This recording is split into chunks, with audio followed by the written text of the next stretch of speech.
दोस्तों अब हम बात कर रहे हैं प्रकाश विद्युत प्रभाव की व्याख्या करने में तरंग सिद्धांत की असमर्थता की। देखो, तरंग सिद्धांत के अनुसार प्रकाश एक तरंग है, ऊर्जा का रूप है प्रकाश, ठीक है, जो कि तरंग के रूप में संचरित होता है और इसके आधार पर इसको सेटिस्फाई करने के लिए हमने व्यतिकरण, विवर्तन, प्रकाश का अपवर्तन, परावर्तन, इन सब को पढ़ा, ठीक है।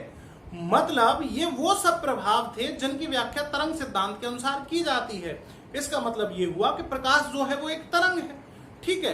परंतु प्रकाश विद्युत प्रभाव की व्याख्या करने में तरंग सिद्धांत क्यों असमर्थ हो जाता था, उसकी व्याख्या मैं कुछ पॉइंटों के माध्यम से करूंगा, कुछ बिंदुओं के माध्यम से करूंगा, और वो बिंदु निम्न है।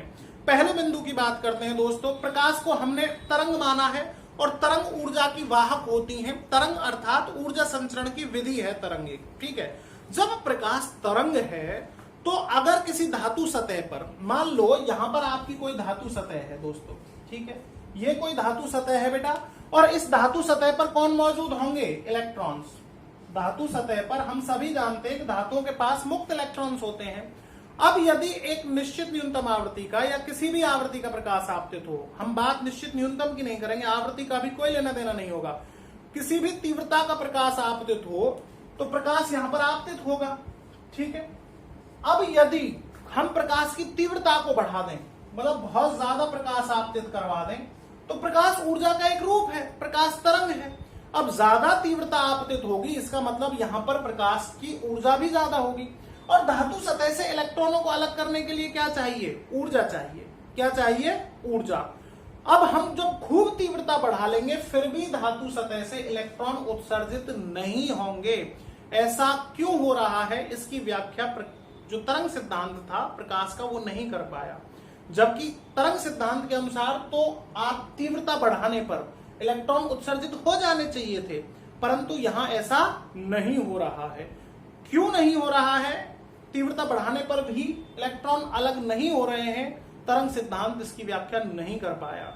दूसरा कारण, चलो इलेक्ट्रॉन किसी वजह से अलग हुआ होगा, कोई और कारण रहा होगा, पर जब एक बार इलेक्ट्रॉन अलग हो चुका है धातु सतह से, अब आपतित प्रकाश की तीव्रता में वृद्धि करने पर इलेक्ट्रॉन को ऊर्जा मिलनी चाहिए थी और इलेक्ट्रॉन की गतिज ऊर्जा में वृद्धि होनी चाहिए थी। परंतु आप जब इलेक्ट्रॉन अलग हो चुका है, तीव्रता में कितनी ही वृद्धि क्यों ना कर दें, उत्सर्जित इलेक्ट्रॉन की गतिज ऊर्जा पर तीव्रता का कोई भी प्रभाव नहीं पड़ेगा। यह आपका दूसरा कारण था जो कि प्रकाश विद्युत प्रभाव की व्याख्या करने में तरंग सिद्धांत को असमर्थ करता है। तीसरा कारण हम बात करते हैं कि भैया जब प्रकाश आपतित होगा, ठीक है, तो इलेक्ट्रॉन जो है वो पूरे धातु पृष्ठ पर मुक्त रूप से वितरित हैं, पूरी धातु सतह पर इलेक्ट्रॉन्स होंगे, ठीक है। प्रकाश आपतित होगा तो उस प्रकाश की ऊर्जा का अवशोषण एक इलेक्ट्रॉन ना करके पृष्ठ पर मौजूद सभी इलेक्ट्रॉन समान रूप से करेंगे, ठीक है, और उनको उस ऊर्जा स्तर तक आने में जहां पे कि वो धातु पृष्ठ के बंधन से मुक्त हो पाए कुछ समय लगना चाहिए था। सभी एक साथ ऊर्जा को क्या करते? अवशोषित करते, पर ऐसा नहीं होता है।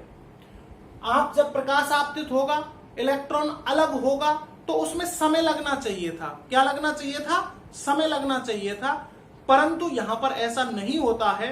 जैसे ही दहली आवृत्ति से अधिक आवृत्ति का प्रकाश आपतित होगा, वैसे ही तुरंत बिना किसी समय पश्चाता के, without any time delay, electron उत्सर्जित हो जाएगा, इमिट हो जाएगा।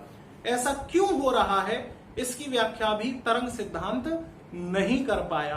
तो ये मैंने आपको मुख्य 3 कारण बताए, ठीक है, जिनके आधार पर हम कह सकते हैं कि तरंग सिद्धांत इनकी व्याख्या करने में असमर्थ था। एक और कारण की बात करते हैं।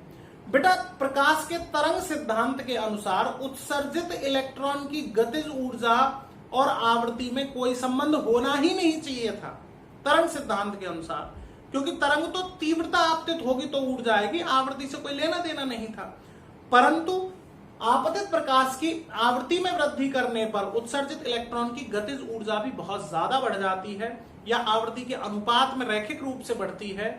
ये जो कारण है इसकी व्याख्या भी तरंग सिद्धांत नहीं कर पाया।